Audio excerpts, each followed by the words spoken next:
জয় মা তারা। নমস্কার দর্শক বন্ধুরা, এই ভিডিওতে আপনারা দেখবেন ও জানবেন 12ই আগস্ট 2026 বুধবার পূর্ণগ্রাস সূর্যগ্রহণ। আর সেই দিনই পড়েছে শ্রাবণ মাসের অমাবস্যা।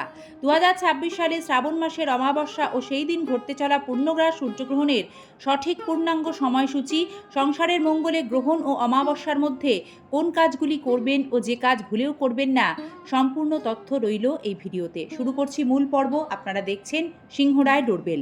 শ্রাবণ মাসের অমাবস্যাকে স্থানভেদে চিতালগী অমাবস্যা বলা হয়, আবার অনেকে একে হরিয়ালি অমাবস্যাও বলেন।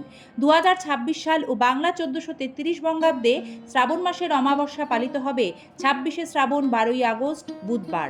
অমাবস্যার তিথি শুরু হচ্ছে 25শে শ্রাবণ মঙ্গলবার 11ই আগস্ট রাত্রি 1:38 থেকে। অমাবস্যা তিথি সমাপ্ত হচ্ছে 26শে শ্রাবণ বুধবার ইংরাজি 12ই আগস্ট রাত্রি 11:37।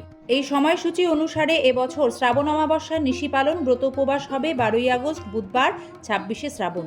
দর্শক শ্রোতা, এবার দেখবেন 12ই আগস্ট ঘটতে চলা পূর্ণগ্রাস সূর্যগ্রহণের ভারত ও বাংলাদেশ অনুযায়ী সঠিক সময়সূচি।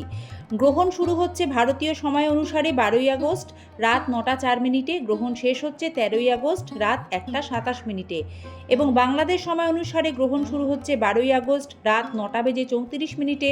গ্রহণ সমাপ্ত হবে 13ই আগস্ট রাত 1:57।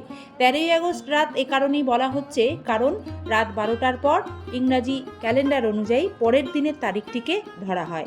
দর্শক শ্রোতা, গুরুত্বপূর্ণ একটি তথ্য গ্রহণ বিষয়। ভারত ও বাংলাদেশে 12ই আগস্ট শ্রাবণ অমাবস্যায় ঘটতে চলা এই পূর্ণগ্রাস সূর্যগ্রহণ কিন্তু দেখা যাবে না, তাই এর সূতককাল বৈধ হবে না। এবার আমরা জেনে নেব শ্রাবণ অমাবস্যায় যে কাজগুলি করা অত্যন্ত শুভ।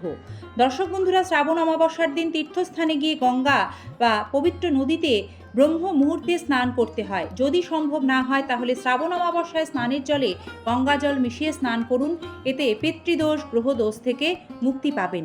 শ্রাবণ অমাবস্যায় স্নান সেরে শুদ্ধ বস্ত্রে শিবলিঙ্গে জল দুধ দিয়ে অভিষেক করুন। শিবলিঙ্গে বেলপাতা নিবেদন করুন। নমঃ শিবায় মন্ত্র জপ করুন। মহামৃত্যুঞ্জয় মন্ত্র জপ করুন। দর্শক বন্ধুরা, শ্রাবণ অমাবস্যায় অশ্বত্থ ও তুলসী গাছের পূজা করাকে অত্যন্ত শুভ মনে করা হয়।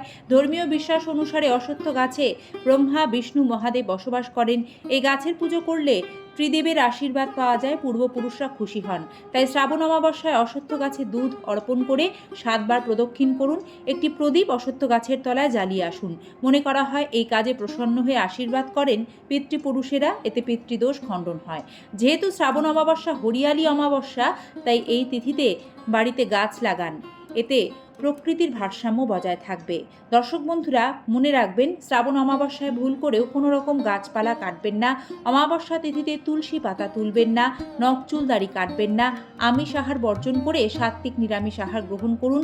কোনো পশু পাখিকে ভুলেও আঘাত করবেন না। অযথা কারো সাথে ঝগড়া বিবাদে জড়াবেন না। টাকা ঋণ ধার নেওয়া থেকে দূরে থাকুন। শ্রাবণ অমাবস্যায় সাধ্যমতো অসহায় দরিদ্র ব্যক্তিদের অন্ন বস্ত্র খাদ্য অর্থ দান করুন। এতে বিশেষ পুণ্যফল লাভ হয় এবং পশু পাখিদেরও খাওয়ার খাওয়ান। অমাবস্যার এই নিয়মগুলি পালন করলে নিশ্চিত রূপে গৃহস্থের কল্যাণ হবে। দেবাদিদেব মহাদেবের বিশেষ আশীর্বাদ লাভ করবেন, কারণ শ্রাবণ মাস দেবাদিদেব মহাদেবের সবচেয়ে প্রিয় মাস। সকলে ভালো থাকবেন। এরপরেও কারো কিছু জিজ্ঞাসা থাকলে কমেন্ট বক্সে আপনাদের মূল্যবান প্রশ্নগুলি রাখবেন। আমরা সচেষ্ট থাকব আপনাদের প্রশ্নের উত্তর দিতে। আজ এ পর্যন্তই। ধন্যবাদ। নমস্কার।